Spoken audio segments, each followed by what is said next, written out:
to Safety Briefing Night for Oxfam Trailwalker Melbourne 2020. Before I start, I would like to acknowledge the traditional custodians of this land that we do meet on today and pay my respects to elders past, present and emerging. So how are we all feeling? Excited? Scared? A little bit of both? Well, hopefully after tonight you feel a lot more prepared for the 100-kilometre challenge, and we're here to help you every step of the way. So who here has actually done Trailwalker before? Got a few returning people? Lovely, awesome. So you can see that it does actually get addictive. You'll cross the finish line and swear that you'll never do Trailwalker again, but then registrations will roll around and you'll remember how much fun you had and you'll register a team again. So can I firstly just say how incredible it is that you guys have actually all made it to this point and also this late. You guys are my night owl group. Firstly, you've had this crazy idea to do a 100-kilometre challenge. Secondly, you've actually roped some people in to do it with you and join your team. Thirdly, you've got some family, friends or colleagues that are your support crew and will be there with you on event weekend. And on top of all of this, you've been fundraising, having bake sales, trivia nights, movie nights, all to tackle poverty and tackle the big issues like climate change and poverty and equality. So thank you. I think that all deserves a round of applause. You guys are incredible. So as well as 2,400 walkers, 2,400 support crew, 500 volunteers, it also takes a fabulous events team to put on an Oxfam Trailwalker event. So we are all here tonight in either black or blue t-shirts. So please come and have a chat to us afterwards. We would love to answer any and all of your questions. Also, there will be an option at the end of the session for questions as well. So we have the wonderful David here. So if you send through any of your questions through to this number at the bottom, David will note it down and we'll go through it at the end of the session through a Q&A. Also, if you have any tips or tricks, if you're a returning walker and something really worked for you, or if you've got a funny story to share that you've had out on the trail or in your training, text that through as well. Tonight you'll hear from me, obviously. My name is Taylor and I'm the Events Fundraising Coordinator. You would have been getting a lot of emails and texts from me already. And we'll also hear from James Ross, our Operations Coordinator. He's going to chat through the trail and checkpoint information. And then we'll hear from Christoph, our Operations Manager. He's going to go through what to do in an emergency. So I'm very excited to announce that so far you have all raised over $1 million to tackle poverty. Deserves a round of applause, guys. That's incredible. With this amount of fundraising dollars, you've been able to fund things like long-term development, and this means that you are providing families in developing countries with clean water and sanitation. These funds have also contributed to campaigns for change. So at the moment we have the What She Makes campaign, and that makes sure that the women that make our clothes in Bangladesh are actually paid a fair and living wage. And lastly, these funds have contributed to emergency response. So when a crisis hits or a natural disaster, Oxfam are the first people on the ground providing clean water, hygiene kits, sanitation, food and shelter. So all of this simply wouldn't be able to happen without you. So thank you so much for your fundraising efforts. We've got some superstar fundraisers that deserve a shout out. So these are the top 10 fundraising teams overall for 2020 so far. And we've got the incredible Never Walker Alone from the Walker Corporation, who I actually found out have hit $18,000 this morning. So well done to those guys. And also Game of Thrones, I'm going to give a big shout out to. I love their team name and I love their team photo, but they've also been in the lead for a very, very long time. So thank you for your fundraising efforts and well done to all of you guys. It's also important to keep in mind that a small amount can go a long way. So those teams that do have the minimum $1,600 fundraising target, if you do hit that target, what you will be able to do is provide a family in Nepal with a rainwater tank. so that they don't have to walk ridiculously far for water that's often unsafe to drink.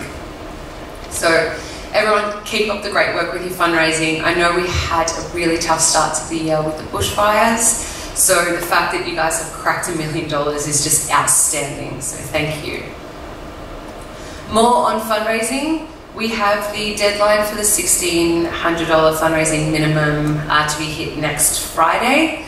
If you are having a fundraising event after the Trailwalker event, you're a little bit concerned about your fundraising, please come and chat to me afterwards. I'm here to help, or shoot through an email to the Trailwalker inbox, or shoot through a text to David, and we'll cover it later. Also, if you do have any matched giving that might come through your employer or workplace, please let us know as well. We've got some fun fundraising incentives to chat through tonight. So for anyone that has a $2,500 fundraising target, it's just their target, they don't need to hit it, they can get a personalised bib that has their team name on it. And for anyone that has a $5,000 fundraising target or more, they get a personalised bib with their team name and their personal name as well. So to ensure that you do get these bibs on event morning, please upgrade your target by no later than 9 AM tomorrow. If you already have these fundraising targets or higher, you don't need to do anything at all, you're automatically in the allocation for the personalised bibs. Second fundraising incentive we have is the GPS trackers. So you can win a GPS tracker for you and your team, and this means that your friends, family, colleagues, support crew can actually track you along the trail. This comes in really, really handy, especially if your support crew are cooking you food at a checkpoint. They can see exactly where you are and what time you might be arriving. And it's also really handy for you as well, because you can track how many Ks you've walked and you can pinpoint yourself on the trail.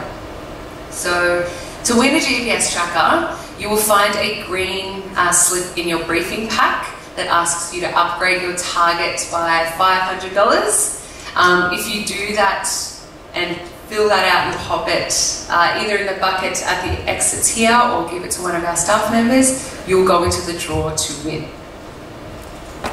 So last fundraising topic to chat through is the winner of the Money Dunny competition. They were just in the previous session and I announced it then, but before I formally say the team name, I just wanted to say congrats to everyone who's been striving towards that 5K. There are so many well-deserving teams in there and you guys have all done such a great job. The winner for the Money Dunny competition is the Deloitte team called Milk Was a Bad Idea. So congrats to Jackson, David, Francis and Zane. Woo. Woo. I'm very excited to announce this year that we're having something new and special for the Melbourne event. So we're employing a Smile badge, and this is a web-based application made by the Evolved group who are here tonight that will track how you're feeling during the walk. So it's a technology designed to assess how people are feeling in the moment during events and other experiences. And you can see we've got the fuel gauge up the top to see how your energy levels are at the checkpoints and how you're moving along the trail, and also how much pain you're in. Hopefully you're always smiling, but we want you to be as honest as you can so we can get some really great feedback to see what we can put at the checkpoints. A quick note to pop into your calendars is the celebration night date. That's Friday the 8th of May. So well after the event has finished and once you're all well rested, we come together again to celebrate all of your hard work and your fundraising efforts, and we actually give out awards on the night as well. So we have awards for volunteers, teams and support crews. So please, while you're out on event weekend, keep an eye out for those outstanding volunteers that are smiling at you at 3 AM in the morning or just perked you up. Be sure to submit your own support crew if you think they're amazing and outstanding. Same goes with your own team. But keep an eye out on event weekend, and if there are any outstanding people that you think deserve a reward, please submit your nominations to trailwalkermel@oxfam.org.au. We also have some amazing legends that you should also keep an eye out for on event weekend. So pop your hand up if you're a legend. We've got one. Lovely. Nice one. How many times have you walked? That's incredible. Lovely. So to put it into context, a legend is someone who has walked more than 5 times. So we have special VIP buffs that we give to our legends. And if you see someone wearing a yellow buff on event weekend, it means they've walked more than 5 times. If you see someone wearing orange, it means they've walked more than 10 times. 15 is purple and more than 20 is blue. We have a very, very special walker taking part this year in Melbourne, and this walker has walked over 32 Oxfam Trailwalkers, which is incredible, and this person will be wearing a green buff, so keep an eye out for them, and if you see them out on the trail, give them a hug or a high five or ask what their tips and tricks are. So let's chat through your briefing pack. You would have picked up your pack in the mezzanine from one of our lovely volunteers. If you haven't done so already, do not stress, you can always pick it up after the session. But in your briefing pack you will find your yellow medical form, your target upgrade form if you would like to go into the draw to win a GPS tracker, and your support crew vehicle pass. You will need to bring your completed yellow medical form with you on event morning. All of the team members need to fill this out, and you also need to have your team number in the top right hand corner. Secondly, you've got your target upgrade form for the GPS tracker competition. So again, if you'd like to go into the draw, pop it in the bucket or give it to one of our staff members. And lastly, there's a support crew car pass. So this is one per team. So please pass this on to your support crews as soon as you can so that they have it for event day. You also would have received a text from me today that had your team number and also a link to the final briefing notes. So these are absolutely crucial for you and your support crew to read. It has important safety and logistical information that you will need to know on event morning and for the event weekend. So please have a read of them if you haven't already and pass them on to your support crew. If for any reason you didn't get this text from me today, these final briefing notes are available online on our website via the Safety Briefing Night blog. Moving on to updating your details. So there are 3 things that you need to update before event weekend. You need to update your on-the-day mobile, your emergency contact information, and your team members and your support crew. So how you do this is you just log into your team space via the Oxfam Trailwalker website like normal. And this is the team space of the lovely Steph. Steph is the volunteers coordinator here at Oxfam, and she had a team last year. I've popped some purple lines over the details for privacy reasons, but your team space will have all of the completed information. Second thing you need to do is just have a look at your milestones on the right hand side. So essentially we want all of those to be a green tick. What you can do is go through all of the ones that have a red X, click on the text that's there, and it will bring you to the page that you need to update or change. So emergency contact details. If you click on update emergency contacts from the milestones, it'll bring you to this page. So this is where you'll update your on-the-day mobile, which is the mobile that you'll have with you on event weekend. And you'll also need to update your emergency contact details. So we need their full name, their phone number, and their relationship to you. Lastly, click on the team members and just make sure that all of the walkers there are the walkers that will be with you on event day. Also, please do the same for your support crew. So we need their name, email, and phone number. On event weekend, as soon as you check into the start, your team space will actually become a tracker. So this means that your friends, family, colleagues and support crew can see what checkpoints you've checked in and out of. It's different to the GPS tracker because the GPS tracker is a live tracker and will be able to pinpoint your exact location. Your team page will only show the checkpoints that you've checked in and out of. Still a really great tool for your friends and support crew to have so that they can track your journey and see which checkpoints you're at. If you've completed all the info I have just talked through, then this means it's time to be at the start. So you'll see me at the registration tent. I'll be there from 3 or 4 a.m. So I'll be as excited and as sleep deprived as you probably will be. So when you see me, give me a high five, a hug, or bring me a very, very strong coffee. The registration tent is where you'll get your team's bibs. So this is what the lady on the right hand side is wearing, and you'll need to wear them on your front. The only document you need to take with you to the registration tent is your completed medical form. Please ensure that all the teams have filled this out. If you have forgotten, there will be spares at event morning. So there are plenty of details about the registration process in the final briefing notes, so please have a read of them. But just some pinpoints, our event partner and gear sponsor Paddy Palin will actually be at the start. They'll have a pop-up shop like they have tonight, and they'll be selling event merchandise, and that's where you can grab any last minute things that you may need, like gloves or walking poles, sunscreen, Cliff Bars. They've got everything. Also, please tell your friends and family that there are no cash donations on the day. So if they do want to donate, please let them donate via your team space online.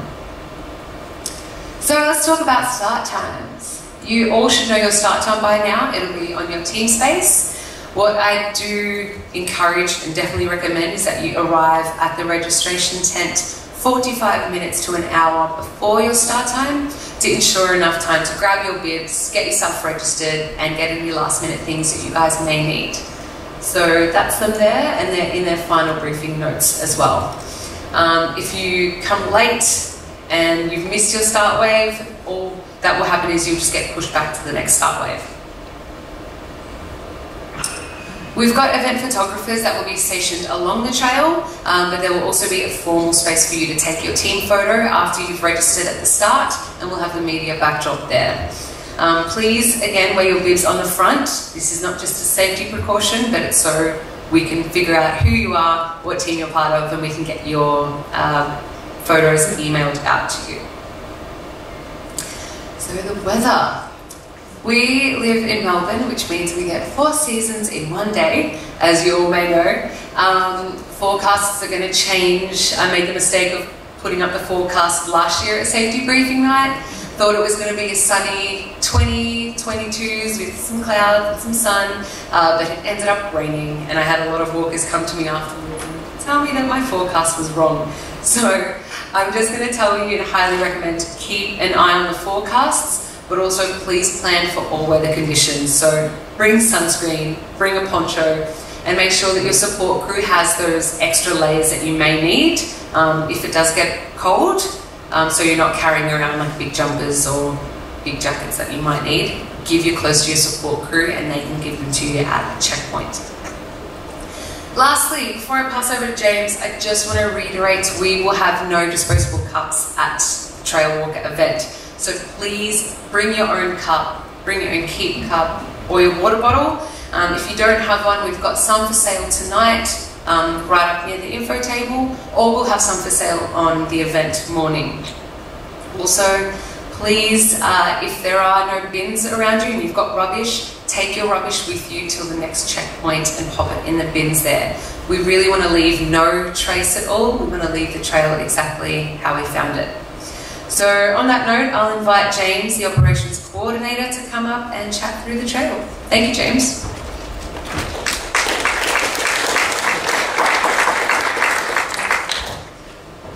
Thank you, Taylor. As Taylor has mentioned, my name is James and I am the coordinator for operations here at Oxfam. I'll go through pretty much everything checkpoints, trail and operations related in the next sort of 10 or so minutes. Welcome to the start line. Essentially, our start line this year is going to be at the Dandenong Police Paddocks. You can enter via Grady Road. Grady Road is a one-way in, one-way out road. So very easy to get to. Please keep an eye out for our signage and also our volunteers. They're there to help you, to direct you to correct car parks, to the start line. So have a look for you, keep an eye out for the signage and keep an eye out for our volunteers. One of the major and most key information or pieces of equipment that I think you guys will need is your map book for you and your support team. Please always keep one somewhere in someone's bag. and also one in the vehicle that you guys or girls are choosing to use as your support vehicle.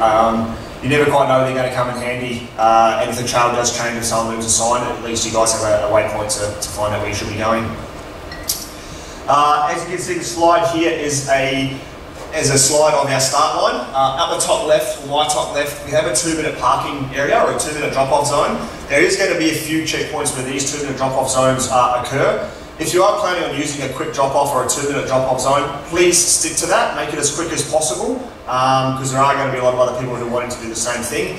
If you are wanting to have a bit of a bit more time together, a bit of a hug, a bit of a tear, anything that you want to do, please park in the regular car parking. There is going to be pretty regular car parking everywhere available at all the checkpoints. So if you do think you're going to be a little bit longer, please just use the regular car parking. Trail markers. There is going to be a lot of signage that you're going to see over the weekend. None more than these guys. These are going to be placed every 80 to 100 metres along the trail. Please don't remove them. Please don't take any for souvenirs. On the markers themselves have little numbers and little key codes. Essentially what it's telling us is where you are on the trail. So each little code lets us know exactly at which point along the trail you are. So should we need to find you in an emergency, we obviously need these codes and these numbers to let us know exactly where you are and to help us find you a lot quicker. They're there for you also. They're reflective. So when you're walking through the trail at night and you've got your head torches on, you can at least tell in which direction you're supposed to be heading in. And also these will give you a good indication that you are travelling in the right direction. Just to reiterate, please don't take them. They are going to be for sale at the finish line. So if you do happen to want a souvenir, please wait till the finish line to pick these up. Other signage that you will come across on the trail itself, the directional signage. Now we will zip tie and secure these as much as possible. If you're unsure or you think that the actual signage has been rotated or moved, which has happened in the past, check your map book, which should be in your bag. Have a look and just to make sure if the signage has been moved, please let us know. Give the emergency control centre a quick text or a quick call. The number's going to be on your bib, and let us know that you think one of the signs potentially has been moved or spun. Another major sign I think we need to touch on is the residential area signs. If you see these, please keep the noise to a minimum, and especially knowing at what times you're going through these residential areas. We don't want to be noisy and wake up all the urban areas at 5 o'clock in the morning or 4 o'clock in the morning with sort of hooting and hollering and all that sort of thing. So just be a little bit mindful and a little bit respectful as to know where you are on the trail and when you are on the trail as far as time goes.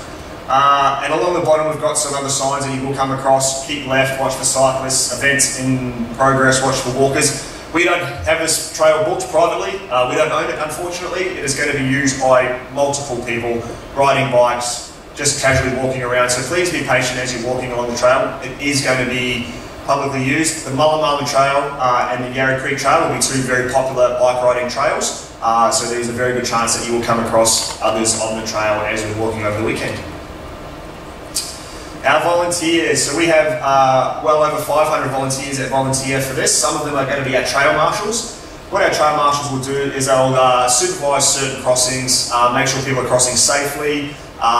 If there's confusion or if it's a confusing spot, they will direct you to which direction you should be going. Other than that, they're there for a bit of encouragement, some high fives, a bit of a pat on the back, a hug if you're in that way inclined.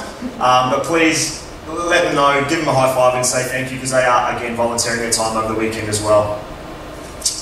A little bit of trail etiquette. Please stick to the rules, and one of the rules is try and stick to the trail itself. We don't want to have anyone walking off the trail or walking across off the track ruining any flora or fauna. Ideally what we want to do is we want to leave the trail, like Taylor said, is exactly how we found it. So just stick to the trail and try not to waver too far off that. Carry in, carry out is pretty obvious. It's all your rubbish and any waste. If you take anything into the trail, please carry it back out. We've got plenty of waste and rubbish bins at all the checkpoints. So carry it in with you, then carry it once you get to the checkpoint. Either drop it in one of the bins when you get to the checkpoint, or drop it off at home when you guys eventually finish. As Taylor mentioned, we do live in Melbourne, which has a wonderful weather pattern and system. Please stay informed prior to the event and during the event. Keep a poncho potentially on you, but also work for the hot weather as well. It could be 35 degrees and you're walking through with, you've got nothing but jumpers or long sleeve shirts. So just keep an eye out prior to the event and pack accordingly. And again, report any issues that you may come across. Call the emergency control centre, send us a text. Your number will be across the bibs that you all wear, so you'll have full access to that. But yeah, if you notice anything or anything unusual or unsafe, please don't hesitate to get in contact with us. Our fur babies, we need to leave these guys and girls at home, unfortunately. I'm so sorry. I know they're great for motivation and they're great for comfort, but I feel our permits and our councils don't allow pets on the trail. So we have to ask that these lovely little friends of ours stay at home, pretty much like this guy, very sad and down, on the couch, I'm sorry. Also, don't bother asking the questions, they can't come to the start line and they also can't come to the finish line either. Maybe in the future, but not for this event, I'm really sorry. Just a couple of points on crossing roads. Now later on in the trail, when your patients are a little bit thin and you're a little bit tired and you might not be thinking as clearly, we do ask you hold. You have a bit of patience and you listen to our traffic management and our trail marshals. They are there to make sure you cross the road safely, you stick into the rules. A couple of main points, and that we will mention that we have tonight, is the Wellington Road crossing and the Burwood Highway crossing. Two very, very busy crossings on our trail. We do have traffic management and full volunteers and etc. in place, but we do ask that you listen to them through the entirety of the trail. Please don't just go rogue. Go Rambo, just crossing wherever you want to. These guys and girls are here for a reason, so we're trying to get you and everybody home safely and quickly. Safely, a bit of personal safety. Please wear high vis at night. You're more than welcome to wear high vis during the whole event, but specifically at night with your head torches. Also, stay with your team. This is a team event, not an individual event. You all need to check in at the same time. You all need to check out at the same time. There is no benefit to bolting ahead, and so please just stick to your teams. Obey the road rules like you would every other day. Cross at the crossings, pedestrian crossings, cross at the green lights when the green man is obviously green. Please don't cross in front of cars, don't make it dangerous, don't run ahead, and if the traffic management has said to wait, please just wait. We're there to help you get you across safely. As we've touched on before, stay on the trail, don't go too far off. You don't want to disturb any wildlife. And the same thing with the cyclists. Yes, there will be cyclists at some point. Almost all of you will probably come across one. Stick to the left, let them pass, and then you guys can continue back on in the centre of the trail. Please have 2 fully charged mobile phones per team, and preferably, if it's possible, two different mobiles on 2 different services. Obviously, this may not necessarily be possible, but please try and keep your phones charged as much as possible.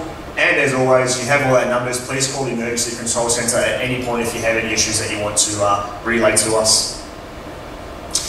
Checkpoints, timings, support access, and camping. So this slide here essentially outlines when our checkpoints will be closing. As you can see down the right-hand side, we have support crew access. Support crew access is allowed in all checkpoints except checkpoint 2, 1,000 steps, and the 2 rest stops. So rest stop 1 at Shercolt Cottage and rest stop 2 at Westerfolds Park.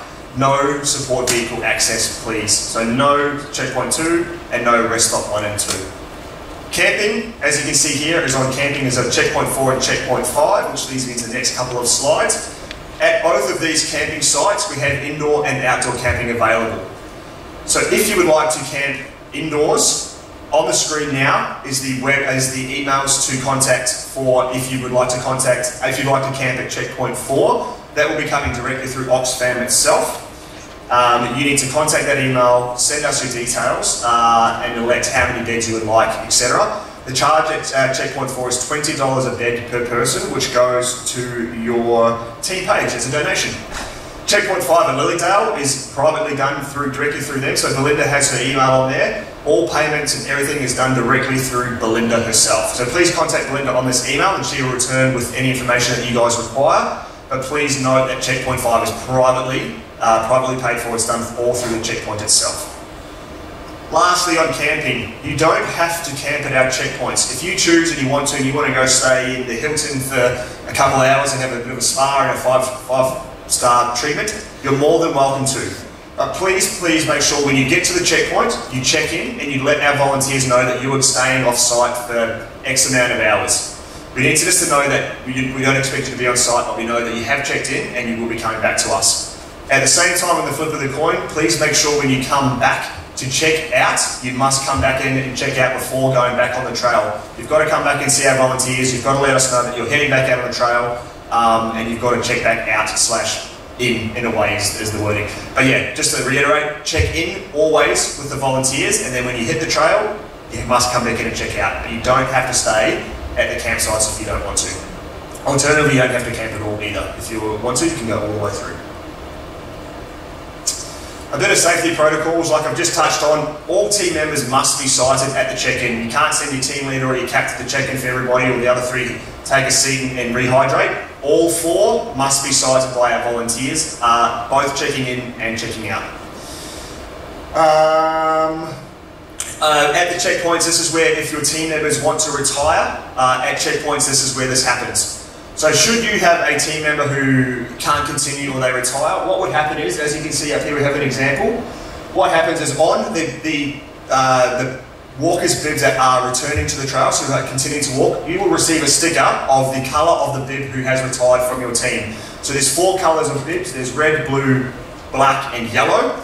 For example, this here is showing that red has been retired. So that just lets us know that in your team, your red person has retired and you're travelling in a team of 3. Having said that, you cannot continue to walk or any further with any less than 3 people. So 3 people on your team is the minimum to continue walking as a team. Should you get down to 2 or less, what would happen then is we would get you to a checkpoint and we would buddy you up with another team, either in a team of 4 or potentially another team of 2, to make your numbers back up. This is purely for safety. No team can be any less than 3 people whilst walking around the trail itself. Support crews, as we've stated a few times, please, you guys as well, and girls, have reusable cups. We want to be a completely reusable cup event. And so the support crews are very much the same. If they're jumping out and getting a coffee, we want them to have reusable cups as well. Again, please be considerate of residents, again, when and where you are. Don't do donuts, don't honk the horn and say goodbye to your team and things like that at 2 o'clock in the morning. Please just be a little bit spatially aware of where you are and when you are on the trail, just to keep everybody happy and pleased over the weekend.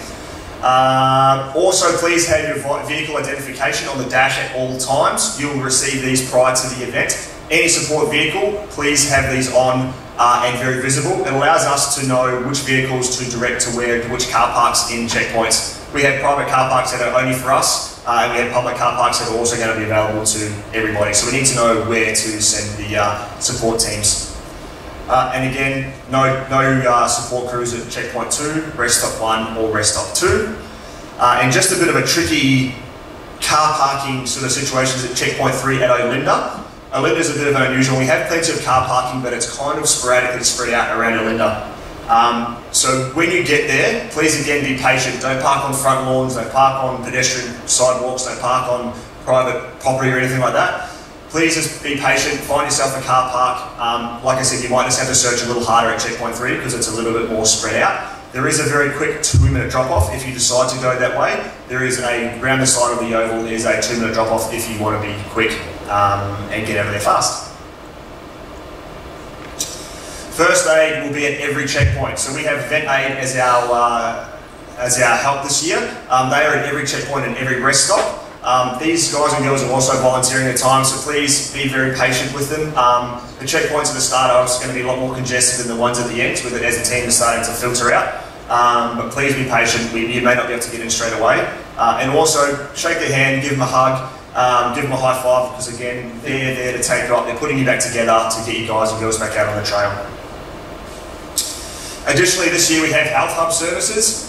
These are going to be at checkpoints 4 and 6. Now this year we are lucky enough to have the most services we've ever had. This year we're going to have a podiatrist, masseuses, physios and osteos. But again, they're all volunteering their time, so please be very patient when you get to these sites. It could be a 10-minute wait, it could be longer, you could walk straight in. But please, again, we just urge you have patience because there are quite a few people coming through and quite a few people will want a bit of love and attention. Again, volunteering their time, give them a high five, give them a hug, just make them feel a little bit welcome because they're taking you up, they're popping your blisters, they're getting you back out there. Also, our Allied Health or Health Hubs this year, we are having a bit of a stretch and a bit of a relaxation sort of corner. We're going to have some foam rollers, we're going to have some prickly balls, we're going to have a stretching sheet on the wall, just so you guys can have a bit of quiet time, you can stretch, you can do all your bits and pieces, you don't have to necessarily wait for the first aid.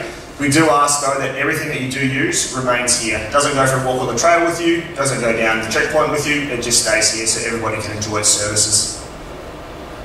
What we provide. So, at checkpoint 2, which is the non-support vehicle checkpoint, we're going to have some snacks, we're going to have some fruit, we are also going to have some tea and coffee. Also, the 1,000 Steps Cafe will be open, so you can, if you want to, purchase more hot foods and some, you know, better coffee, I guess, if you're that way inclined. We are going to have vendors and food vendors at the following sites. So start checkpoint 1, checkpoint 3, checkpoint 6 and checkpoint 7 all have hot coffees, muesli bars, muffins, just little sort of token vendor items to be sold. At checkpoints 4 and 5 we're going to have hot food. I've received one of the menus today. It's going to be chicken burgers, pastas, croissants, just sort of heartier food. You will have to purchase these. They're not inclusive, but it is an option if you really are feeling quite hungry and want a bit of a home cooked meal. Checkpoint 4 and 5 are going to offer plates of hot food, so you can sort of stock up and get a bit more energy back in that respect. Sustainability and environmental. We are very much a green as possible event, and also as very green and environmentally friendly company. And we ask you to join us and come along with us as well. So what we'd love, if you can, if possible, is carpool to the start line, carpool home. Any waste that you've produced or you've found, either drop in our waste bins or take home with you. And finally, water usage. We have water available at every checkpoint. But please, once we're using the water, can we just make sure we turn the taps off, reporting any drips or any leaks or anything like that. Again, we just want to be as green and as sustainable as possible. That's it for me. I'm going to pass on now to Christoph, who is going to talk everything risk and emergency. Good luck, everybody. See you out there.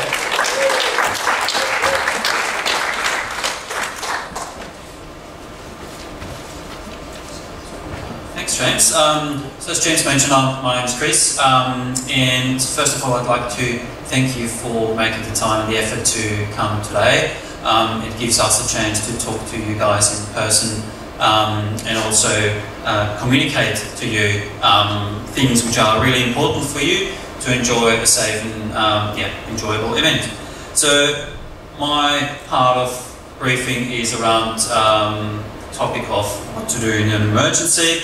So worst case scenario, which hopefully doesn't happen at all, if you in a life-threatening emergency, call 000 obviously, but then at the same time, if you call 000, it would be good to mention that you're part of the Trailwalker event. That would help us to coordinate responses. Then if you still need assistance and it's not life-threatening, you have our 1300 number written on a bib, on your bib numbers, so you can call that. You will end up with our safety coordinator in our event control centre, and in that case we can also respond to any incidents or situations along the trail or at checkpoints.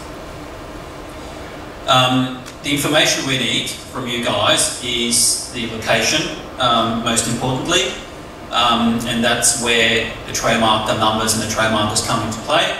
So James mentioned earlier that it's not a good idea to pinch trail markers off the trail. We then struggle to find people along the trail if that happens very often. And so with that number we can locate you, and also what we need to ask you to do is that you don't move from that location then, because otherwise we need to look for you again and don't know where you are. So we need to know who's injured, who's that person, TIC number, bib colour, and what the situation is like. And and never leave an injured person on their own. So that ties in with our event rule that you need to stick together as a team of 3 at least. So as mentioned, if you go down to 2 members, let's say you're already down to a team of 3, and something happens along the trail where we have one person gets extracted from the trail, you're down to 2 people, so it would be advisable if you either walk to the next checkpoint and then join another team, or maybe wait for another team and join that team and walk together to the next checkpoint. When you call the 1300 number, you'll end up in the event control centre, and these are the agencies which sit with us in the room. And the person who will pick up the phone, the safety coordinator, is most likely a person from the SCS or the CFA, but then we also have agencies like Ambulance Victoria, Police, but then also our first aid supplier will also be in the room, and we will be in the room. Out on the trail and in the field, so to speak, we would have emergency response crews, so they are able to access the trail and attend to any situation if we really require access, need to respond.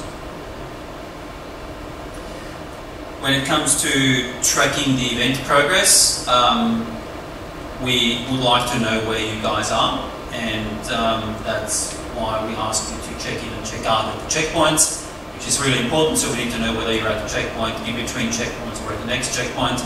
And we also have a fairly good idea whether you are running a little bit late and you're sort of slower than we would usually anticipate that you are in the event and on the trail and on the section.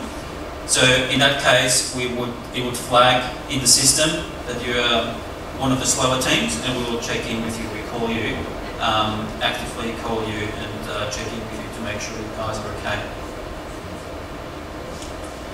So this is just a summary of key event rules. In terms of safety, we mentioned it multiple times that you need to stick together as a team of 3. Also, it would be very advisable to have 2 mobile phones with you for the team on 2 separate networks, ideally, maybe also with a power bank in your backpack in case you're running low on battery. So that's good if you want to get in touch with us, and vice versa. And then also having an event and first aid kit with you as a team. So that's also one of the rules we have. And then a heavy topic which is present in people's minds and also in the media, and obviously something we need to also mention today. I wanted to let you know that Oxfam Australia has formed an internal task force where we sort of look at the risk and monitor the situation of coronavirus outbreak in Australia and also here in Melbourne. And it's not just for Oxfam as an organisation, because we have people travelling overseas and so forth, but it's also about the event and Trailwalker. So I'm in constant communication with that. We monitor it very closely. At the moment, it has been decided that it's a low risk for Trailwalker in terms of contracting the virus. Nevertheless, we ramp up hygiene best practices for event, and these are just some of the examples we're gonna have. Or we ramp up the availability of hand sanitizers.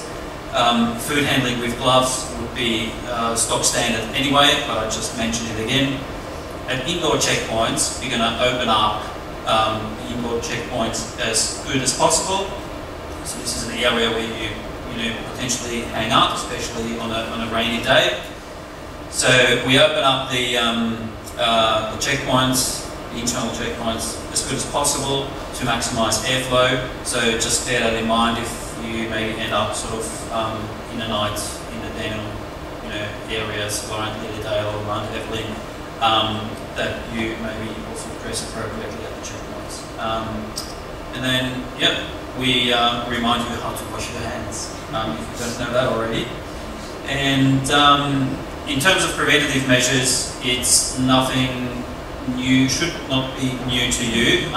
As a reminder, we put down the list of preventative measures here, which has been also communicated in the media, and we just would like to reiterate that again.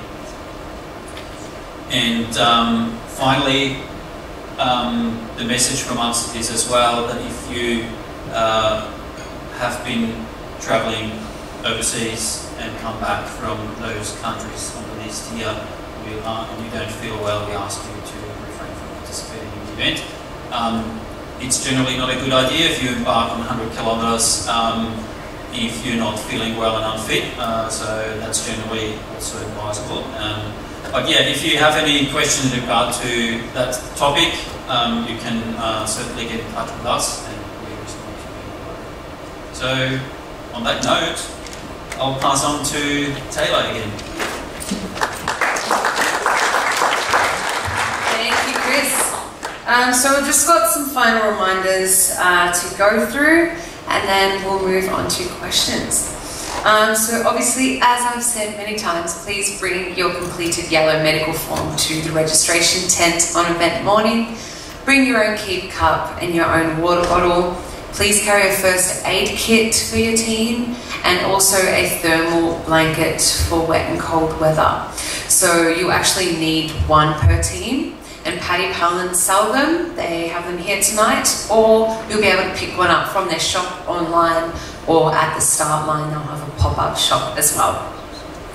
So in terms of the green slip that's in your briefing pack to go into the chance to win a GPS tracker, please complete that and pop it in the bucket as you exit from the bottom exits, I guess.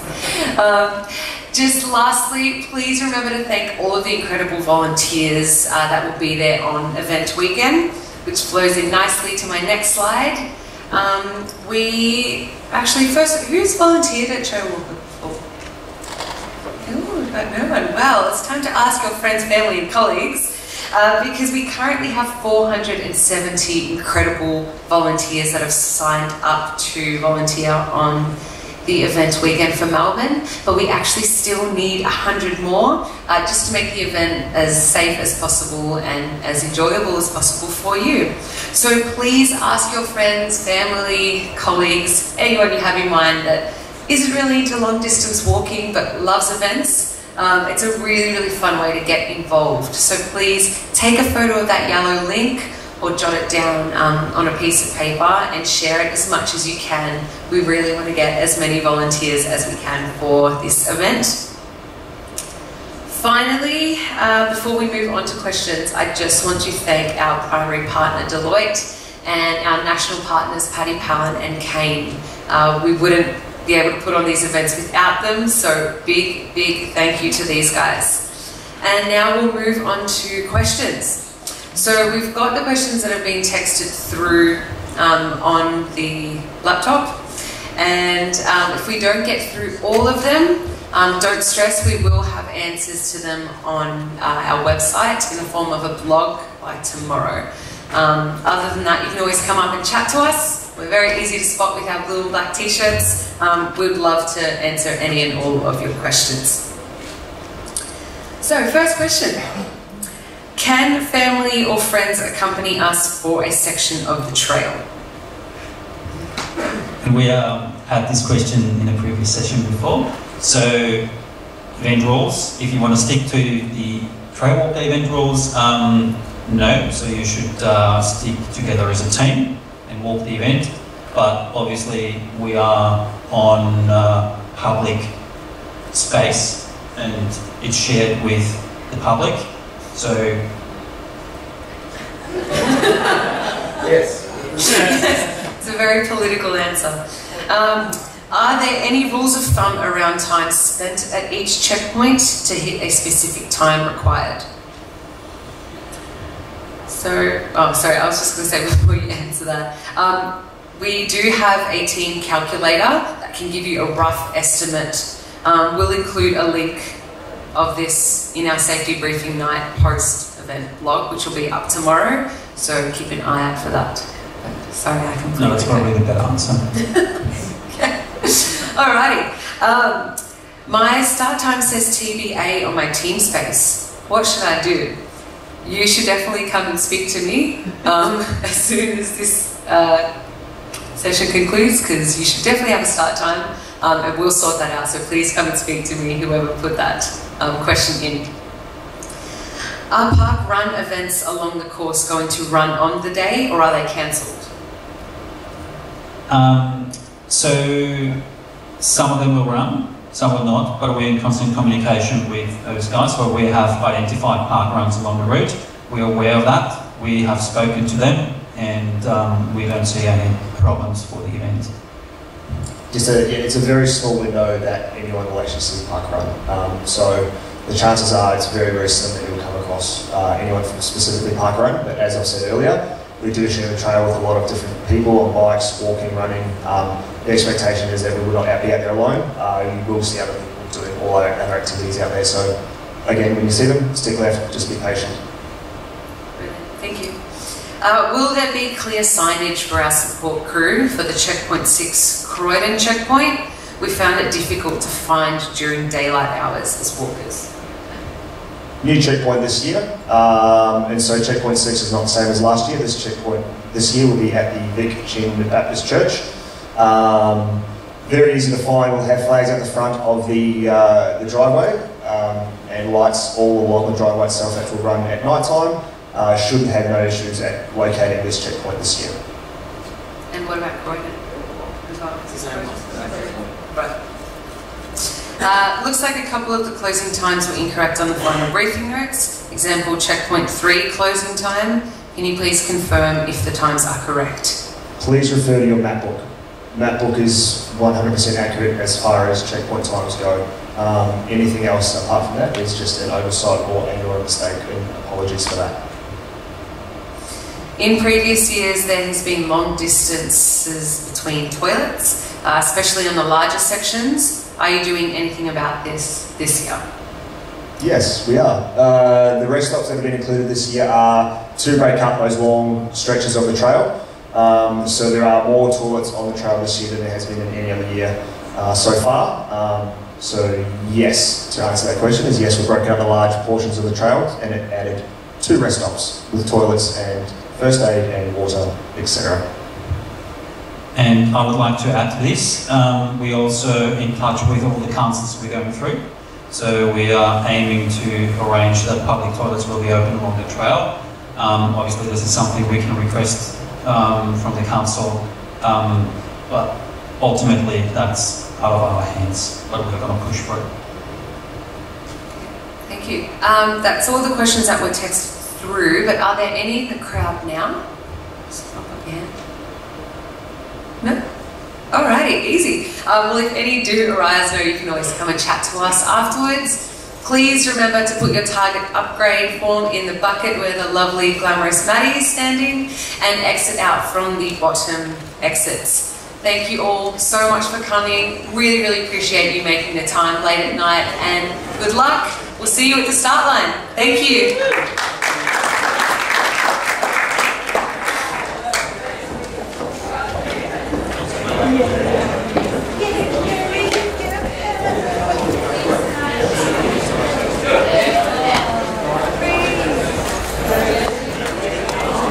Probably should have well.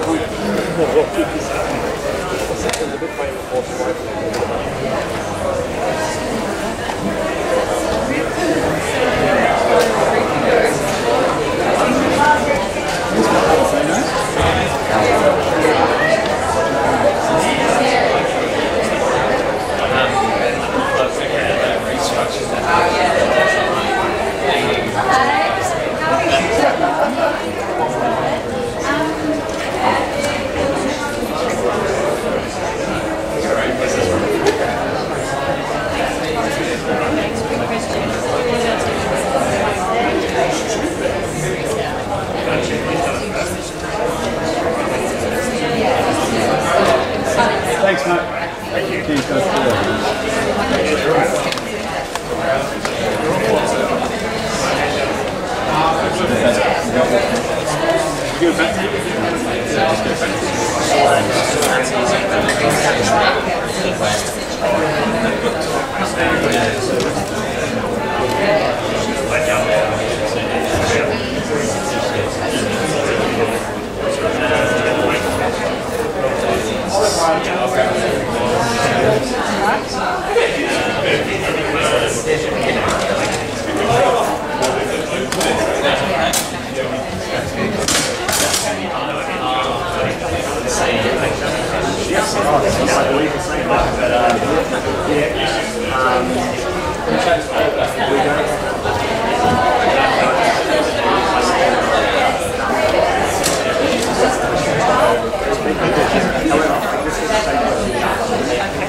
Same question about the updating of the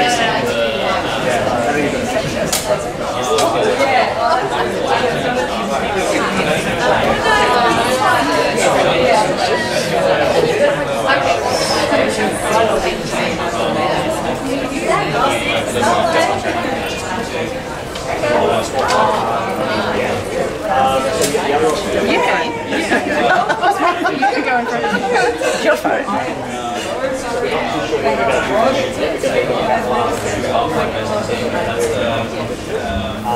It's 12 for